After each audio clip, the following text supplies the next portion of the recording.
안녕하세요. 오늘도 찾아온 갱미몬입니다. 지금쯤은 정이 들만한데 어떻게 좀 제가 정이 드셨나요? 오늘은 제가 어떤 이야기를 해보고 싶냐면 꿈을 조금 늦게 찾아도 괜찮다라는 주제입니다. 제가 좀 사실 요새 방황을 하고 있어요. 어떤 컨텐츠를 할까 되게 많이 고민을 하고, 영어 관련 컨텐츠도 올리고, 잡다한 컨텐츠들도 올리는데, 오늘 어떤 저희 구독자분께서 제게 되게 힘이 되는 댓글을 달아주셨어요.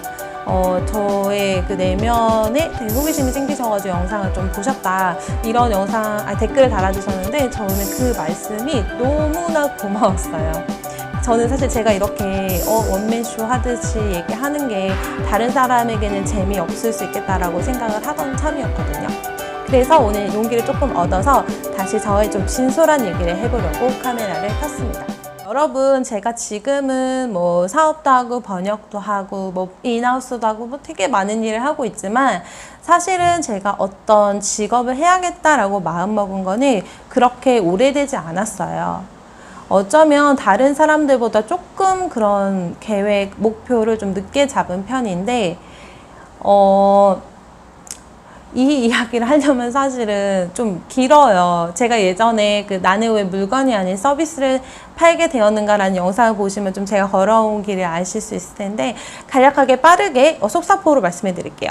저는 22살에 처음 무역회사에 들어가서 이거 그 2배속 아니에요? 22살에 무역회사에 들어가서 21살에 들어가서 무역을 막 2년 동안 배운 다음에 다시 학교로 들어갔고 26살에 다시 유통회사에 취업합니다. 유통회사에서 6개월 동안 근무하고 이건 아니다 해서 도저히 아니다 싶어서 제가 바로 때려치우고 창업을 해요. 그래서 매장을 열고 이제 사업을 하다가 너무너무 힘들었어요. 그래서 제가 신용등급 1등급에서 신용불량자까지 추락하는 그런 엄청난 고비를 겪다가 미국으로 돌연 떠나서 미국에서 많은 이민 사업가분들을 만나서 조언을 얻고 다시 한국으로 돌아와서 대기업에 들어갑니다. 근데 이 대기업은 제가 통역사로 들어갔기 때문에 정규직은 아니에요. 오해하시면 안 돼요. 그래서 파견 통번역사로 들어갔어요. 그래서 제가 정말 자존심이 바닥으로 떨어졌어요. 왜냐면 저는 평범하게 대학을 나왔고 남들이 저 좋다 하는 스펙을 막 쌓았는데 결국 내가 선택한 건 파견직 사원이라니. 저는 그게 너무나 받아들여지기 힘든 그런 거였지만 사실은 제가 회사에 들어간 속내는 있었죠. 그런 어떠한 저에게 책임이 없는 포지션이었기 때문에 그 안에서 제가 무언가 구상하고 준비해서 나올 수 있겠다는 생각으로 다시 그 기업에 들어간 거긴 한데 어쨌든 사회가 나를 바라보는 시선은 그렇다라는 겁니다. 그런데 여러분, 제가 여기서 조금 중대한 결정을 하게 돼요. 저는 사실 이렇게 어떤 경험을 막 쌓고 하면서도 제가 어떠한 직업이 되겠다라고는 생각하지 않았었거든요.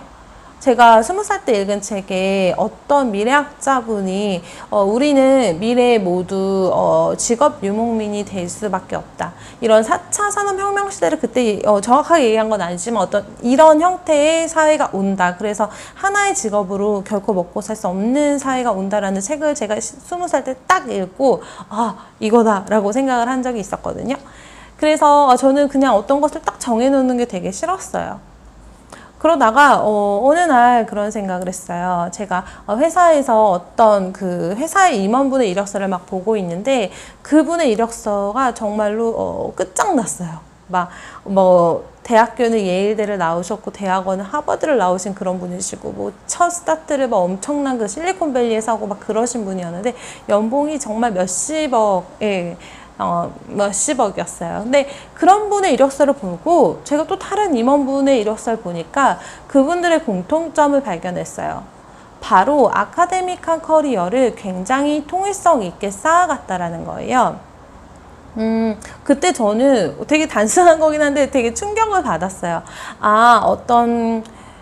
그건 제가 말하는 건 사실 직업적인 성공이죠. 직업적으로 성공할 때 이런 어떤 한 분야의 전문성을 쌓는 게 굉장히 좀 메리트가 있을 수 있겠구나. 사실은 이 사람이 전공을 중국어를 했는데 복수 전공을 경영을 했다고 해서 이 사회가 중국어 경영도 잘하는 정말로 멀티 인재야라고 인정하기보다는 어떤 한 분야의 전문성을 꾸준히 갖는 사람을 좀 더 신뢰하는 경향이 있잖아요. 그래서 그거를 되게 늦게 깨닫고 제가 저의 어떤 뭐 커리어를 좀 다시 한번 좀 정리를 해보는 시간을 가졌어요. 그래서 이제 적어 내려갔죠. 고등학교 때부터. 고등학교 때는 뭘 했고, 대학교 때는 뭘 했고, 직업은 뭘 했는데, 이 안에서 제가 워낙 다양한 분야에 관심사가 많아서 제가 어떤 일을 하고 싶고, 뭐 하는 사람인지 어떤 하나의 분명한 선을 찾지 못하겠더라고요. 그러다가 제가 한 가지를 발견한 사실이 제가 이래 봬도 어떤 모 외국에서 이제 영어과를 전공을 했고 대학교 때도 이제 영어 통역을 전공했는데 뭐야 영어라는 하나의 그 통일된 컨텐츠가 있구나. 나는 그럼 어떤 아카데믹한 거를 쌓아보면 좋을까라고 생각하다가 그때 생각한 게 통번역 대학원이었어요. 근데 제가 그때 생각만 해도 통번역 대학원은 저 같은 사람이 갈 수 없는 데라고 생각을 했어요. 지금도 물론 그렇게 생각하고 있지만 고등학교 때부터 마냥 동경만 해왔고 대학교 때도 준비하는 동기들 보면 과에서도 막 굉장히 공부 잘하고 이런 친구들이 있기 때문에 나 같은 사람은 저런 건 당연히 안 되겠지라고 생각을 했어요. 그런 생각을 거의 19살 때부터 20대 중반까지 했던 것 같아요. 그러다 제가 많은 그 인생의 업다운을 겪고 나서 그 이력서를 보고 나서 인생의 어떤 하나의 그 일관된 길을 보려고 하니까 그때는 제 머릿속에 그냥 통번역 대학원밖에 떠오르지 않았어요. 그래서 제가 시험을 준비했고 한 1년 정도 준비를 직장에서 다니면서 병행을 하면서 29살의 나이에 이제 대학원에 입학을 하게 되었습니다. 제 나이는 비밀이지만 어쨌든 29살에 입학을 했는데 그때 제가 어쩌면 그때였던 것 같아요. 나는 어떤 직업이 되겠다라고 하면은 뭐 통역사가 돼야겠구나, 번역사가 돼야겠구나 이런 어떤 하나의 좀 명확한 거를 가지게 된 것 같거든요. 그래서 어떻게 보면은 꿈을 굉장히 늦게 찾은 케이스예요. 그래서 저는 사실 그거를 다른 사람들한테 말할 때 처음에는 조금 부끄러웠어요. 제가 이 일을 하고 있는데 사실 이 일을 마음 먹고 한 지는 얼마 되지 않았습니다. 이런 괜히 저를 인정해주지 않을 것 같아서 그 꿈을 늦게 찾은 게 좀 굉장히 부끄럽다라고 생각을 했었어요. 그러다가 제가 그렇게 이제 학교에 입학하고 그 뒤로 이제 사업도 병행하면서 되게 놀라운 사실을 알게 됐는데 저는 말씀드렸지만 할 수 있는 게 사실은 꾸준함밖에 없는 사람인데 제가 막 한 3, 4년 열심히 그 관련 컨텐츠도 올리고 뭐 관련 사업도 하면서 다양한 사람들을 만나면서 들은 이야기가 어떻게 그렇게 좀 자신의 길을 잘 헤쳐나가시냐 어떻게 그렇게 막 추진력 있게 일을 할 수가 있냐라고 많이 물어봐 주시는 거예요 저한테. 그리고 저한테 오히려 제가 대단하다고 생각하셨던 분들이 막 진로에 대한 상담을 하신 적도 있었고, 심지어 좀 그런데 저희 대학원 동기들도 그런 걸 좀 많이 물어보세요. 어떤 현장에 나오면 어떻게 일을 따야 되는지, 뭐 아니면은 뭐 클라이언트들을 어떻게 핸들링 해야 되는지 그런 거를 많이 물어보시는데, 그때 제가 깨달았어요. 꿈을 늦게 찾더라도 그 길을 정한 뒤에 정말로 매진한다면, 그건 늦게 찾아도, 늦게 찾은 건 아니구나.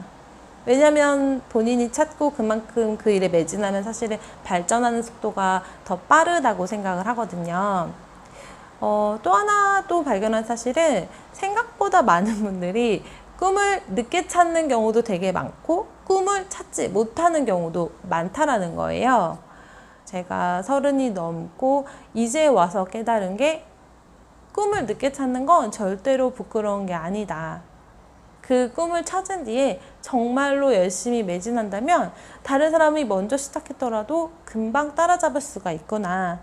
그래서 그 꿈을 정할 때 누구보다 치열하게 고민하고 신중하게 결정한다면 그 길은 반드시 꽃길일 것이다. 그런 생각을 하게 된 거죠.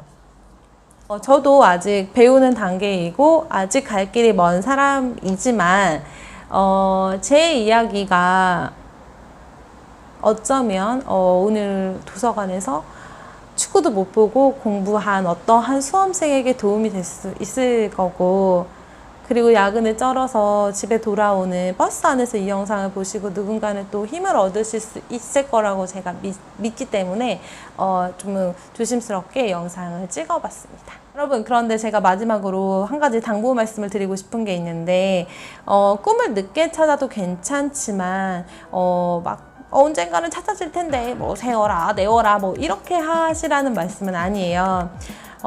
정말로 본인의 꿈에 대해서 치열하게 고민하셨으면 좋겠고, 그 계기는 사실은 어떠한 좀 자극이나 뭐 낙담하거나 그런 상황에서 좀 많이 훅 오거든요. 그래서 여러분이 어떤 것을 뭐 시도해서 실패했거나 남들보다 좀 뒤처진다고 하더라도 그게 어쩌면 정말 본질적인 꿈을 좀 생각하는 데 도움이 될 수가 있거든요. 그래서 오늘 좀 뒤처진다고 너무 걱정하시지 마시고 앞으로 열심히 꿈을 한번 찾아서 같이 화이팅 해봤으면 좋겠습니다.